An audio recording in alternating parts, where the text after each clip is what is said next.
Friend, कैसे हैं आप सब। मैं नूतन के रसोई में आप सभी का फिर से स्वागत है। आज मैं फिर एक नई कहानी के साथ आप सभी के साथ आई हूँ। तो फ्रेंड्स, इस कहानी को आप लोग इन तक जरूर सुनिएगा। बहुत ही मजेदार और बहुत ही अच्छी कहानी है ये।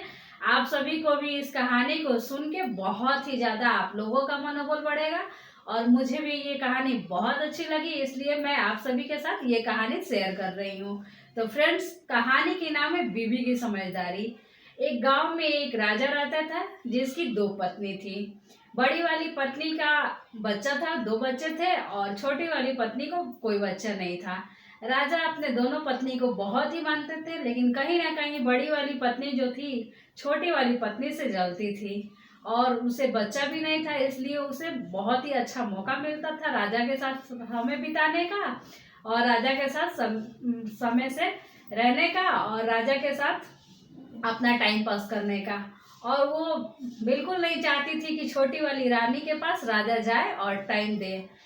कभी अपने बातों में, कभी अपने बच्चों के बातों में हमेशा राजा को उलझा के अपने अपने पास ही रखती थी और मौका ही नहीं देती थी कि राजा छोटी रानी के पास भी जाए और उनको भी समय दे।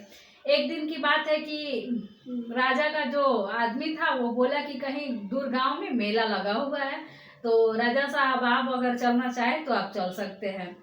राजा ने बोला कि हाँ, मैं जरूर जाऊंगा, मैं भी बहुत दिनों से घर से बाहर नहीं गया हूँ, तो मुझे भी कुछ सैर करने का या मेला वाला देखने का मन कर रहा है। तो राजा ने अपने सैनिक से बोला कि जाओ मेरी दोनों पत्नी से पूछ लो कि दोनों को क्या चाहिए, जो मैं मेले से आते आते लेके आऊंगा। तो सैनिक ने गया राजा के पत्नी के पास, बड़ी वाली के पास। तो बड़ी वाली पत्नी ने बहुत बड़ा सा लिस्ट अपने और अपने बच्चों के लिए दे दिया, पर छोटी वाली रानी ने बोला कि मुझे राजा से कुछ नहीं चाहिए। राजा छोटी पत्नी का बात सुन के स्वयं पूछने आए कि तुम बताओ कि तुम्हारे लिए मैं मेले से क्या लेके आऊंगा, मैं मेला जा रहा हूँ। छोटी रानी बोली कि आपका 2 मिनट का समय ही मेरे लिए सब कुछ है, तो आप प्लीज मुझे 2 मिनट का समय दीजिए, थोड़ी सी समय दीजिए, मेरे साथ भी रहिए, यही मेरे लिए सब कुछ है।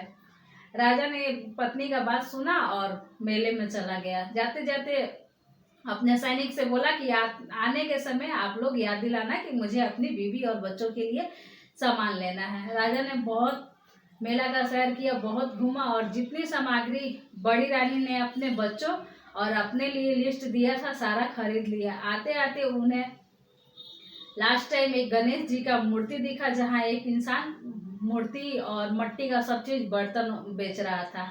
तो राजा ने बोला कि छोटी रानी तो मुझसे कुछ मांगी नहीं है, लेकिन मैं उनके लिए ये गणेश जी का मूर्ति ले लेता हूँ, वो खुश हो जाएगी। और उन्होंने अपने सैनिक से गणेश जी का मूर्ति खरीदवा लिया और लेके आया। घर आने के बाद राजा ने बड़ी रानी और उनके बच्चों को सारा सामान दे दिया। वो बहुत ही खुश हुए और छोटी रानी के पास जाके और गणेश जी को दे दिया और बोला कि देखो, मैं आपके लिए ये गणेश जी का मूर्ति लेके आया हूँ। छोटी रानी बहुत खुश हुई और वो अपने पूजा मंडप में गणेश जी को स्थापित कर दी और डेली उनका पूजा अर्चना करने लगी। एक दिन की बात है कि बड़ी रानी को ये बात का पता चला कि बड़े राजा साहब ने उन्हें गणेश जी का मूर्ति दिया है। तो वो अपनी दासियों से बोल के और बोली कि ये गणेश जी का जो मूर्ति है उन्हें कुएं में बाहर फेंक दो कि छोटी रानी उसे पूजा न कर पाए। बड़ी रानी की दासी छोटी रानी के पास आई और उन्हें फुसलाने लगी, कभी कुछ बोलती थी कभी कुछ बोलती थी। और दो रानी आई, एक रानी फुसला रही थी और दूसरी रानी गणेश जी का मूर्ति उठाई और कुएं में फेंक दी। कुआं में फेंकने के बाद छोटी रानी जब सुबह उठी तो वो अपने मंडप में डेली सुबह उठ के प्रणाम करने जाती थी, तो देखी कि हमारे गणेश जी का तो मूर्ति ही नहीं है। वो बहुत दुखी हुई और दुखी मन से अपने मंडप से उस दिन निकली ही नहीं। तब तक बाहर बहुत ज्यादा शोर मचा कि बाहर जो एक कुआं था उसमें गणेश जी का मूर्ति जो दासी डाली थी उसमें बहुत ही अच्छा एक पेड़ निकल आया था और बिल्कुल एक ही फूल खिला था जो बहुत खूबसूरत था। और सभी लोगों ने उस फूल को तोड़ने का कोशिश कर रहे थे कि ये फूल मुझे मिल जाता। वो फूल इतना सुंदर था, देखने में लग रहा था। सभी ने बहुत ज्यादा कोशिश किया, किसी को वो फूल नहीं मिला। लास्ट में राजा ने भी गया और वो फूल तोड़ने का कोशिश किया, लेकिन उन्हें भी वो फूल नहीं मिला। अचानक से राजा को ध्यान आया कि सभी लोग बाहर आए, लेकिन मेरी छोटी रानी अभी तक बाहर नहीं निकली, क्या बात है। तो उन्होंने अपने सैनिक को भेज के छोटी रानी को बाहर आने के लिए बोला। छोटी रानी ने बोला कि आज मैं बहुत दुखी हूँ, मेरा गणेश जी का मूर्ति पता नहीं मेरे मंडप से कहाँ गायब हो गया है, मुझे मिल ही नहीं रहा है। तो राजा साहब बोले कि कोई बात नहीं, मैं वापस से आपके लिए गणेश जी का मूर्ति लाऊंगा और आप फिर से रखिएगा और पूजा अर्चना करिएगा, लेकिन आप ये कुएं में जो पेड़ है उसका फूल तोड़ के एक बार कोशिश करके देखिए कि ये फूल आपको मिल रहा है कि नहीं। छोटी रानी ने हाथ जोड़ा और हाथ जोड़ के अपना आंचल बाहर फैला दिया और अचानक से वो पेड़ का फूल उनके आंचल में आ गिरा।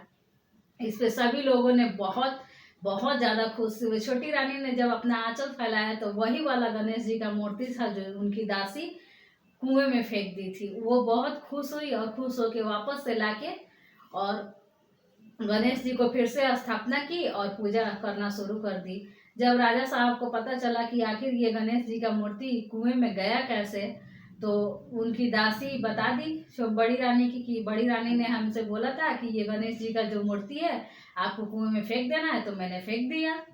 तो इस पे बहुत गुस्सा है और छोटी रानी से आके पूछे तो छोटी रानी बोली कि छोड़िए कोई बात नहीं, बड़ी रानी को जितना समझ है उन्होंने मेरे साथ किया, ऐसे मैं उनका कुछ करती नहीं हूँ।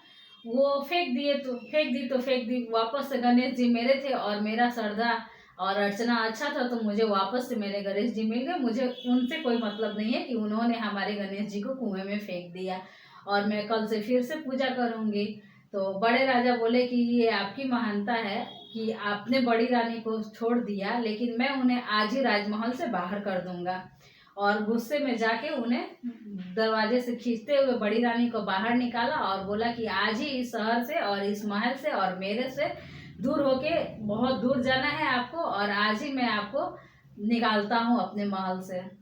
छोटी रानी ने आके बोला कि जाने दीजिए राजा साहब, कोई बात नहीं, आप इन्हें माफ़ कर दीजिए, वापस मेरे गणेश जी मुझे मिल गए, मुझे बस इसी चीज़ की खुशी है। बड़ी रानी को आप क्षमा कर दीजिए और वापस से इन्हें महल में रहने का आदेश दीजिए। बड़े राजा ने छोटी रानी का जब बात सुना तो उन्हें बहुत ही अच्छा लगा और वो बड़ी रानी को माफ़ कर दिया। बड़ी रानी ने भी अपने किए पे बहुत अफसोस किया कि मुझे ऐसा नहीं करना चाहिए, भगवान सबके लिए एक ही होते हैं, भगवान को कुएं में फेंकवा के मैंने बहुत गलत किया। और वो छोटी रानी से भी माफ़ी मांगी। बाकी का सब कुछ बहुत अच्छे से चलने लगा और कुछ ही दिन बाद छोटी रानी को भी एक बेटा हुआ और वो गणेश जी का पूजा का ही प्रसाद था। तो फ्रेंड्स, कैसी लगी ये मेरी कहानी आप सब जरूर बताइएगा, और हाँ अच्छा लगे तो मेरे चैनल को एक लाइक जरूर दीजिएगा। मैं मिलती हूँ किसी नई रेसिपी, नई वीडियो या नई कहानी के साथ। तब तक के लिए बाय, थैंक यू।